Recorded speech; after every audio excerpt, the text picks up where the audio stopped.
Hello everyone, it's Shel C from PaperOcotilloStudio, and I'm sharing with you today my really textured mixed media grungy piece that I made inspired by the January Art Joy of Sharing mood board.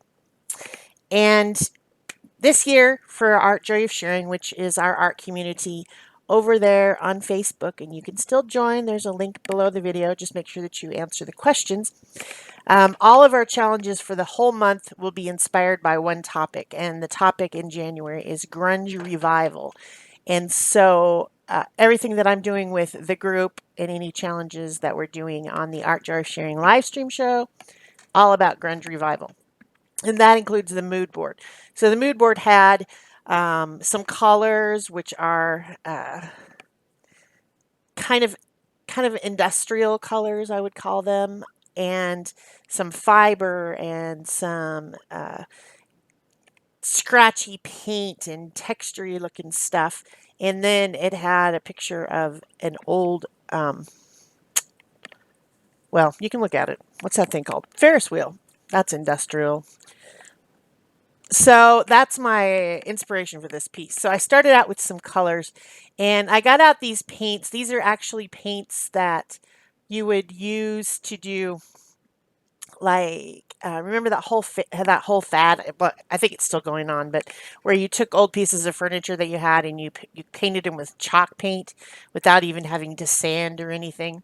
This is kind of that type of paint. It was made by Tattered Angels company, which was a Canvas Corp brand, and I've had these for several years. I actually made one of my, in fact, my number one most viewed video, strangely enough, on this channel is some terracotta pots that I did some mark making with my own handmade tools on these terracotta pots, and I put succulents in them and put them out back. Well, those pots are still out there. They have not faded. They have not cracked, nothing. And I mean, all I used with this paint. I did not seal them or anything. So up in the iCard above, if you want to see those pots and see, I mean, this has now been, I don't know, 5, 6, 7 years that those have been out in the Arizona sun with this paint. So this was a good exterior paint, but I just wanted to use it because it had the right colors. If you look at the bottom of the, the little color swatches there on the mood board, you can see these are the colors. The purple was a little bit too intense, not the same as that kind of plum color at the end, but I went back over it again with some of the other color and also the yellowish color, which is called chamois.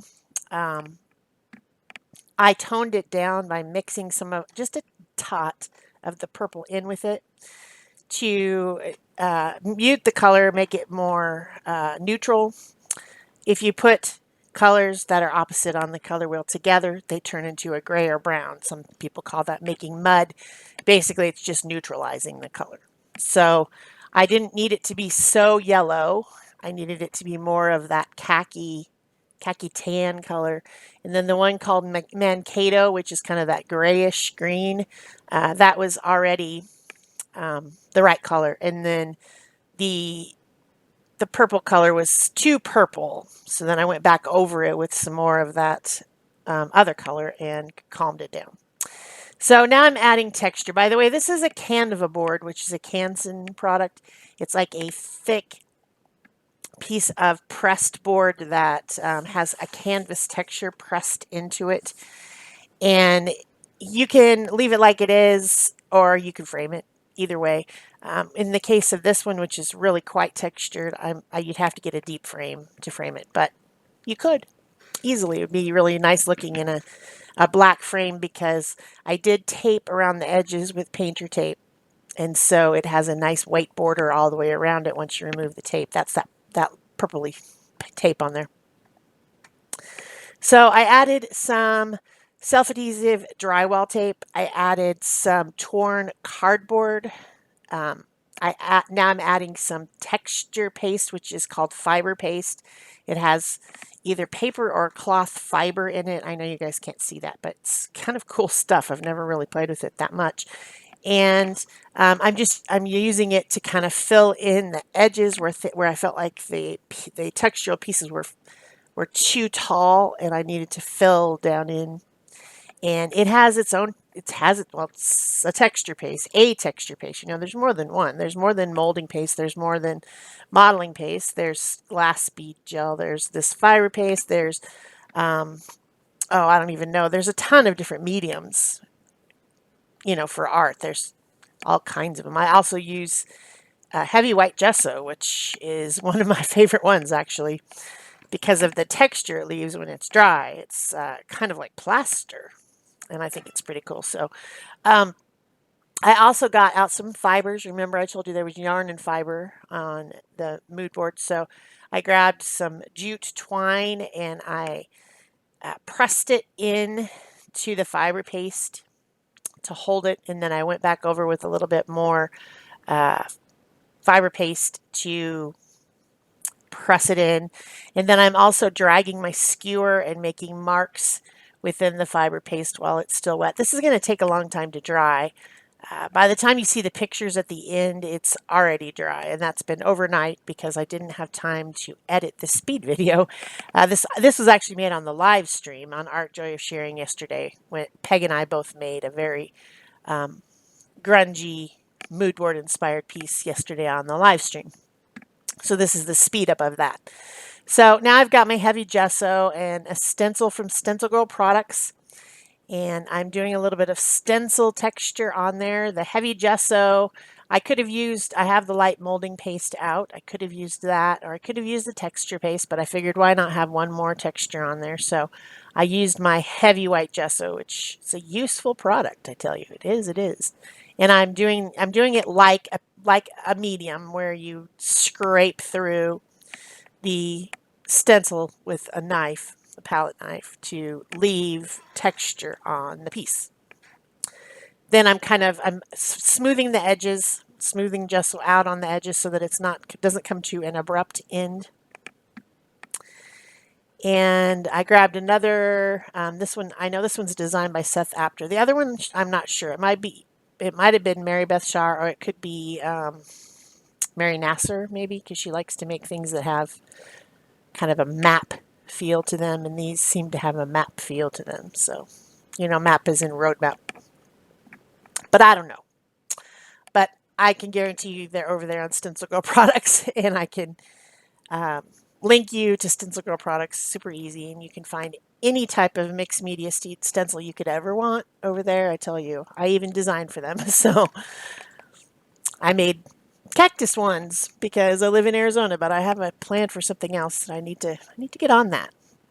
So then, of course, this thing could have really used just being left alone overnight to dry, at least overnight, but I don't have time for that because I was on a live stream. So I went ahead and used the heat tool quite a few times during this process to try and dry down at least the surface so that I could continue on. And really, it should be, you know, don't do what I do. Do as I say. Let it sit and dry for a while. That would be better. But didn't have time for that. So these are bottle caps. They're, you know, off of somebody's bottle, beer bottles probably, that I have in my collection of weird little things. And I put those on, and I put some heavy gel on first, which is what I really want to stick them down with. But then I also added a drop of hot glue so that I could make sure that they stick right now. Then I'm back in with the heavy gesso with a brush this time, just kind of sealing everything up and putting some gesso on those bottle caps. I want to put some things down inside them, so I know that I need to put gessos. This is called black gesso. It's made by Deco Art Traditions line, but it's not really black. It's gray, really. If you want to be serious about it, it's like a dark gray. And I'm just putting that on with a palette knife here and there, making some marks and highlighting some texture. And I'm also using the brush to brush some of that darker color gesso into these bottle caps, covering up the edges because they do have paint on the other side and they're all different brands and I don't want those colors to show. I just want either black or white. And I guess I decided on black at this point.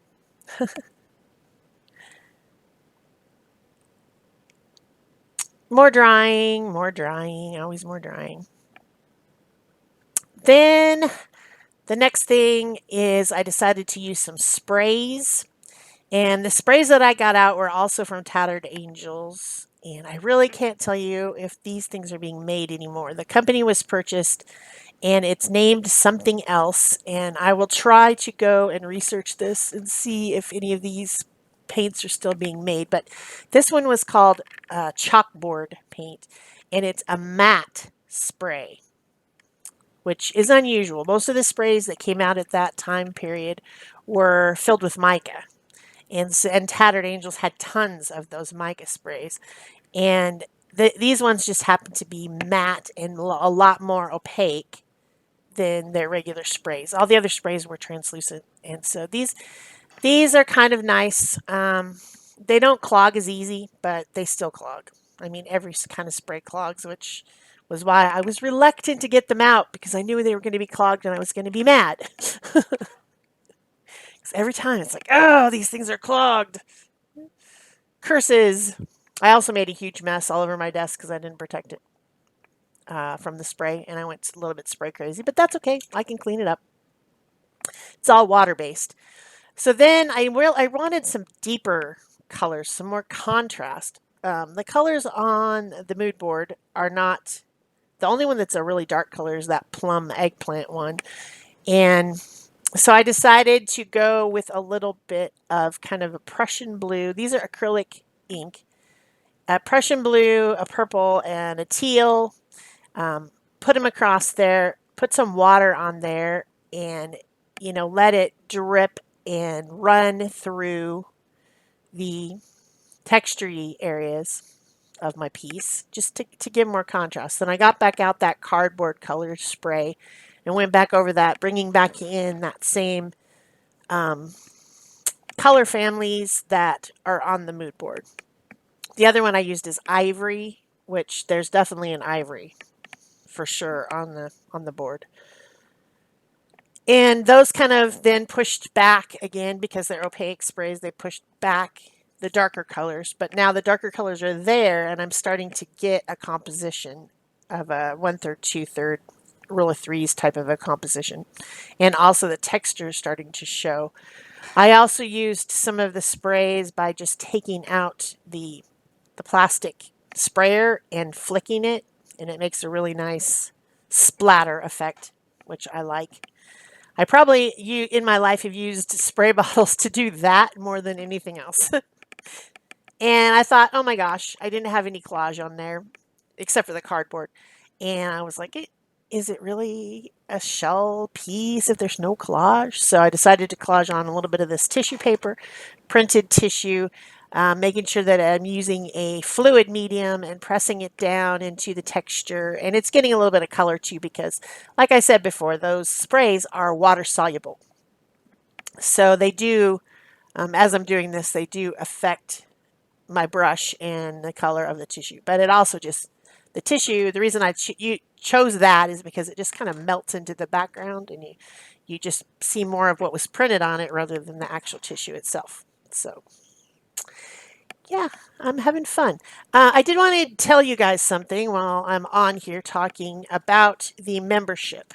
Remember, I started on January 2nd having membership to my channel where you can sign up. And a lot of people have been fussed because they can't find the join button. And here's what I'll tell you about that. If you're using an iPad or a phone or something like that where you're using an application and not the internet to view my channel, the join button will not show up. So you need to go to a browser like Safari or Chrome or Firefox or whatever browser that you use and go to my channel that way and you will find it. And the join button will be there right next to the subscribe button. It has something to do with the contract between YouTube and the applications that are made for YouTube for people to view on their devices, not supporting the idea of membership, thinking it's too dangerous because kids could do it, or I don't know exactly what the issue is, but anyway, that's how you do it. If you're on your phone or on a pad, you can go to YouTube, www.youtube.com, and find my channel instead of using the application. That's the problem, guys. So now I have glued some little things down inside those bottle caps, and I'm going back over with actual black gesso. This is golden black gesso, and dry brushing with the actual black gesso. At first, I wasn't going to use any black gesso. Weird. Wasn't going to use any black gesso at all because there's no black really on it. The darkest thing is a charcoal on the mood board, but I decided I could throw a little bit of black in there. That would be okay. And I'm also applying some with a palette knife, dragging it over the textural bits on here. And where I put the white gesso through the stencil, it's very thick, and I caught it a couple times, and so then I had to kind of like touch that up a little bit because I spread that thick white gesso that, of course, obviously was not dry. No matter how much I dried it with the heat tool, it wasn't going to be dry. So then I went back in with some spray again and colored that white spots with the cardboard colored gesso, and then I think I did the ivory again one more time, maybe. I don't know. But anyway, it worked out. Always more layers in mixed media. You just keep adding until you're happy with it. So I think I'm about done, except for I do have a lot more heating up of this. I need to take the tape off. And so now you see that nice white frame around it on the Canva board. And then the last thing I did was to take a stenciling brush and just get the very tips of this stiff brush into the heavy gesso, just a little bit, and lightly, very lightly, carefully brush over so that it highlights the texture of all the different stuff that I stuck on there. Would I stick it all on there and not highlight it? That would be silly. So that was the last step, except for I do need to take it outside and spray it with some spray sealer to make sure everything is sealed up. But other than that, it's done. Hope you enjoyed it. Give it a thumbs up. Leave me a comment or question below. Go and try the mood board and see what it inspires you to do over in Art Joy of Sharing. And that's it for me. I will see you again on Sunday. Bye-bye.